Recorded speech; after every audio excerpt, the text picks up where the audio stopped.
Greetings, Ben Murray here with another edition of SaaS Metrics School. Welcome. So today, talking about software bookings and does usage-based revenue count as a booking? This is a hot topic in SaaS because we know in our revenue streams, it can be very dangerous to our SaaS health if we mix subscription revenue with variable revenue. It affects our metrics, it affects valuations. But when talking about bookings, we have the same issue. So if we offer pure subscription revenue and we have some sort of variable revenue, for example, usage, processing, transaction, consumption, any sort of variable revenue, does that count as a software booking? So first, in another episode, I addressed what is a software booking, but just briefly, it's an executed contract between us and our customer for products and our services. And in a bookings report and in that closed won opportunity, we're outlining those different revenue streams that we contracted for. If we sold a 12,000 K AR or 12,000 AR contract, that's going to be outlined in that opportunity and in our contract. But what if we also have a variable component? We have a usage-based component. Should that be included in the bookings number? Well, of course, in SaaS, that depends because we have to ask ourselves this question, can the variable revenue go to zero?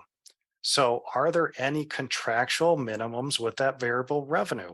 So if the revenue can go to zero and they can pay zero on the usage-based side, then that, in my opinion, is not going to count as a booking. And I'm part of the SaaS Metrics Standards Board, and we've talked a lot about this, and that's also the consensus there, that we need some sort of minimum contractual amount outlined in our contract with our customer for that usage-based revenue. So say there's a minimum tier and it's usage on top of that, and we have a minimum contractual amount for that variable revenue, then we're going to include that in our bookings report and as a bookings number. But if it can go to zero and our contract is simply outlining quantity times rate will ultimately equal the price that you charge that customer, and it can be zero in a month, then that's not going to count as a software booking.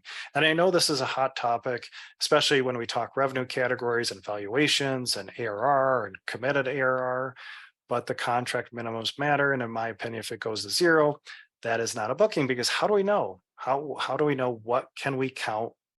What can we really derive from that customer based on that variable revenue?